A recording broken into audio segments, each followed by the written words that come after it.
yoga selama ini menjadi olahraga yang seolah hanya bisa dilakukan oleh orang dewasa. Nah, padahal yoga dapat menjadi sarana quality time orang tua bersama anak.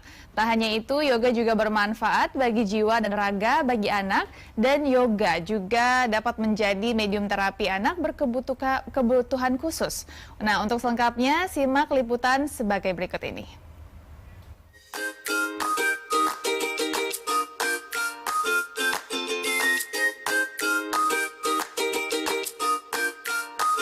Yoga terus menjadi pilihan latihan dan olah tubuh yang populer. Manfaat mengelola pikiran melalui gerakan membantu meningkatkan kualitas fisik, mental, dan spiritual. Melalui yoga, kemampuan akademis anak juga dapat turun terdorong menjadi lebih baik. Terilhami dari pengalaman buah hati dengan Autism Spectrum Disorder pada tahun 2005, Tina Maladi menyatukan yoga dalam rutinitas sehari-hari sebagai bagian dari program proses mengenal, mengubah, dan membedakan sensasi dari sistem sensori untuk menghasilkan suatu respon berupa perilaku atau sensori integrasi. Hal ini kemudian mendorong Tina menginisiasi kelas-kelas yoga untuk anak melalui Kids Yoga Jakarta. Melalui program ini, Tina berbagi ilmu tak hanya untuk para orang tua, tapi juga bagi mereka yang tertarik menjadi instruktur yoga untuk anak dan remaja. Tina meyakini dengan yoga, anak-anak dan remaja dapat terbantu dalam mengembangkan cara dan strategi dalam menghadapi tantangan kehidupan. Karena dalam yoga terdapat praktik-praktik merespon situasi kehidupan yang dinamis, sehingga well-being, baik fisik maupun pikiran, terjaga keseimbangannya. Tim Liputan B-Universe.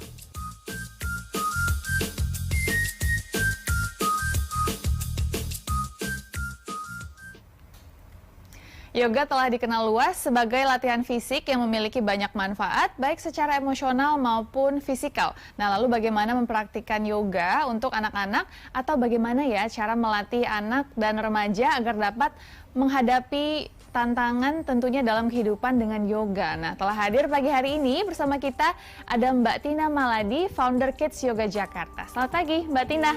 Apa kabarnya? Sehat. Sehat, alhamdulillah. Tadi aku lihat Mbak Tina memang kayaknya aktif banget ya ngajarin anak-anak untuk belajar yoga. Iya, sebenarnya lumayan. Apa sih latar belakangi Mbak Tina untuk ngajarin anak-anak yoga?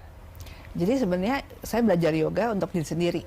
Awalnya, lalu berkembang waktu saat anak saya didiagnosa autism di tahun 2004, saya mulai belajar yoga untuk anak-anak.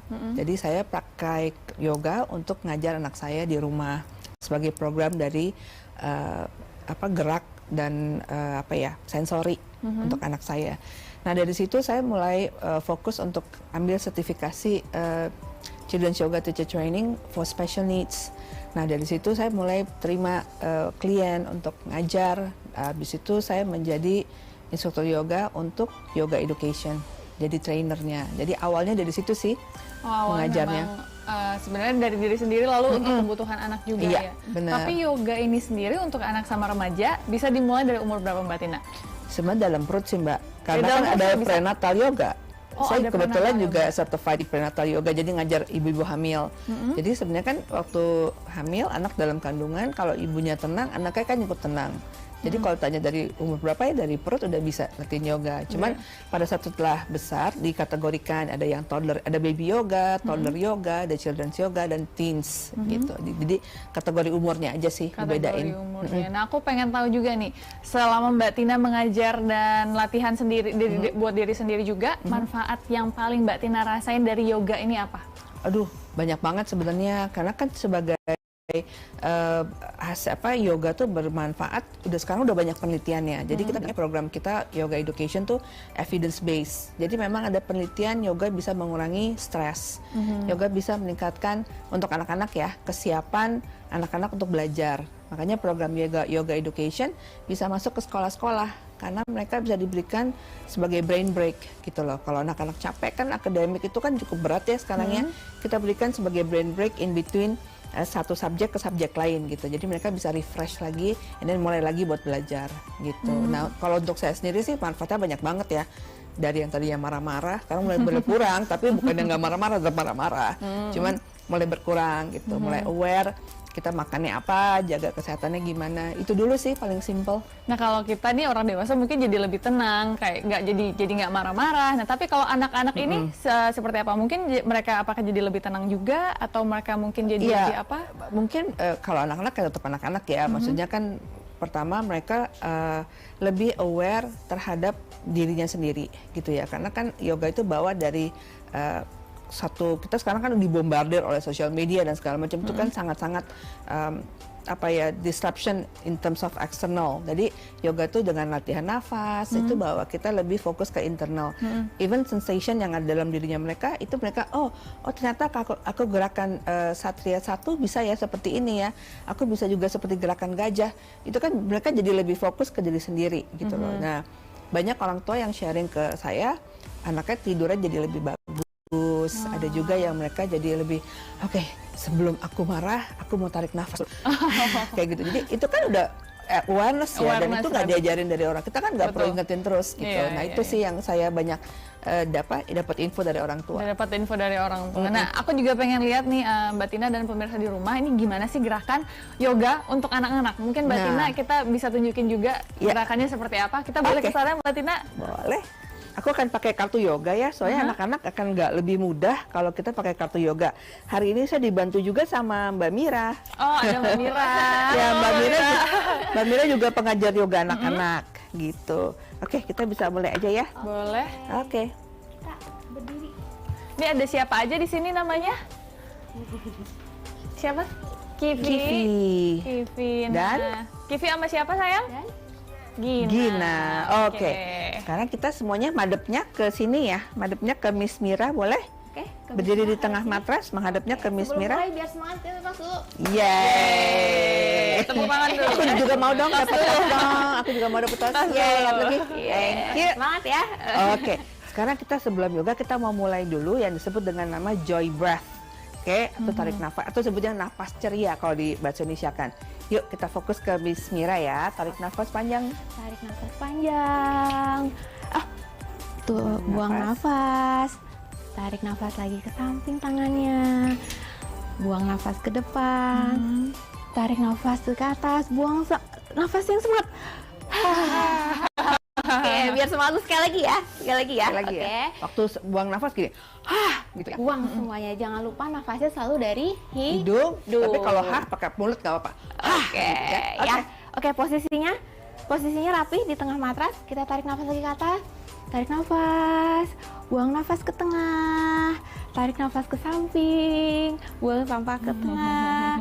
Tarik nafas ke atas. Buang nafasnya kencang. Mbak Mira, aku juga pengen sambil ngobrol-ngobrol. Mbak Mira mungkin boleh sambil ngajarin mereka nanti. Oh ya, Kita Sambil ngobrol. dikit. Oke, ini kartunya. Nanti abis itu kita postur gunung ya.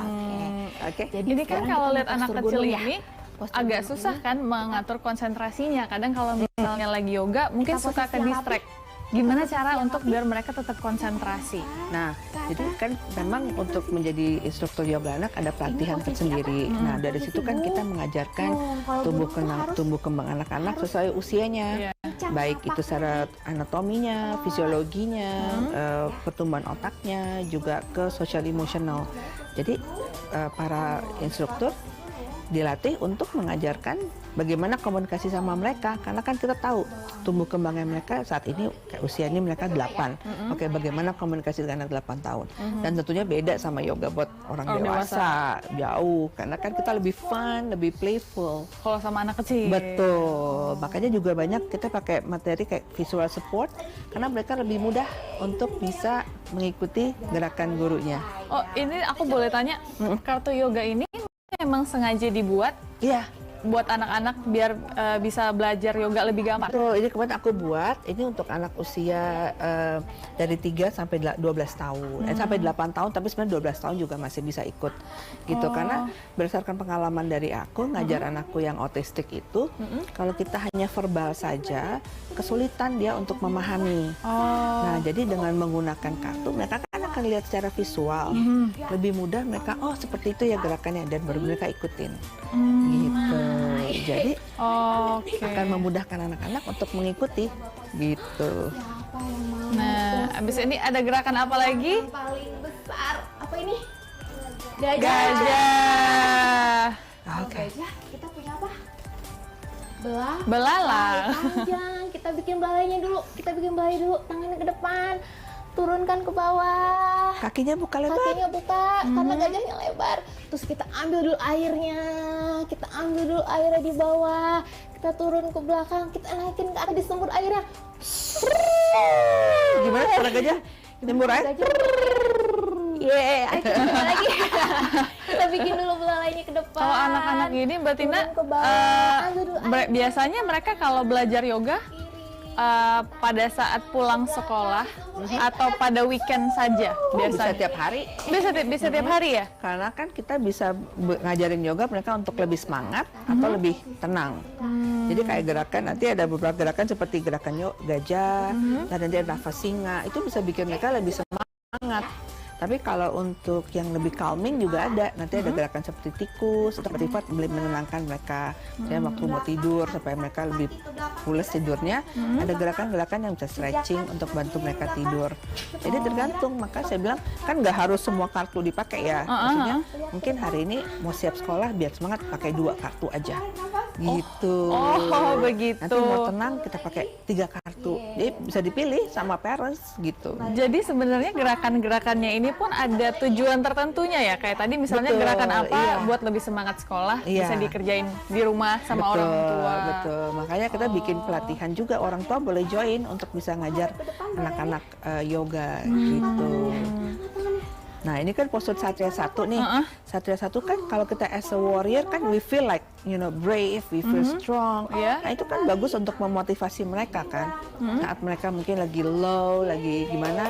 Jadi postur Satria 1 kan kita bisa bilang I am warrior kayak gitu. Ini ternyata kecil-kecil gini anak-anak bisa yoga dan ternyata lebih seru juga ngeliatnya, karena kalau misalnya orang gede mungkin kita lebih tenang. Betul. Nah tapi kalau anak-anak kecil kan ada haha gitu-gitu tadi tuh kayaknya seru Dan deh.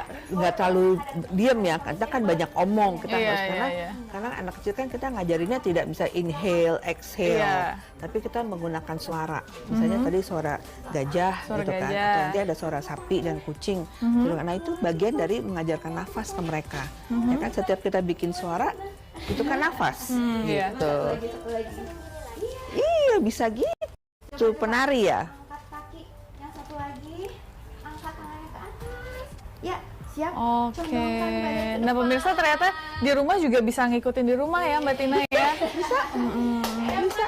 Apa hebat. Oke. Kita duduk lagi, Mbak Tina sama Ya. aku boleh duduk lagi di Oke. sini. Nah ini Mbak Tina kalau ngajarin anak-anak ini lebih senang mana? Ngajarin anak-anak apa orang dewasa? Personally, aku lebih suka anak-anak sama remaja, dan anak-anak juga anak-anak kebutuhan khusus ya. Gitu. Jadi anak-anak tipikal seperti ini dan juga anak-anak dengan kebutuhan khusus, karena itu passion aku sih. Passion ya? gitu. Kebutuhan khusus itu dari autistic, Down syndrome, cerebral palsy, ya, yang kita memang mesti fully support seperti itu. Jadi buat aku tuh satu sesuatu yang benar-benar bikin saya tuh grateful banget Grateful, bisa betul, bantu betul. mereka gitu loh, karena mereka adalah yang sangat-sangat perlu dibantu dan mereka kesulitan mendapat akses yoga gitu kan. Ya. Terakhir maaf Mbak Tina, untuk harapannya Mbak Tina buat anak-anak yang pengen coba yoga nih, apa harapannya? Harapannya semoga orang tua bisa mensupport ya, memberikan dukungan kalau yoga itu bukan sesuatu yang berhubungan dengan religius, bukan sesuatu yang dogma, tapi lebih yang sesuatu yang fun, activity yang fun, yang playful, yang justru bisa membantu tumbuh kembang otak mereka. Secara akademik mereka juga Iya. akan ada improve-nya karena memang ada science-nya, ada research-nya di balik itu semua. Baik, Mbak Tina, terima kasih banyak atas Makasih waktunya. banyak, Mbak terima juga, kasih. Dede udah datang ke sini. Makasih banyak ya, udah menyempatkan Terima kasih banyak waktu. ya, thank you. Semoga kita bisa ketemu lagi ya. Ya, thank you ya. Terima kasih. Oke.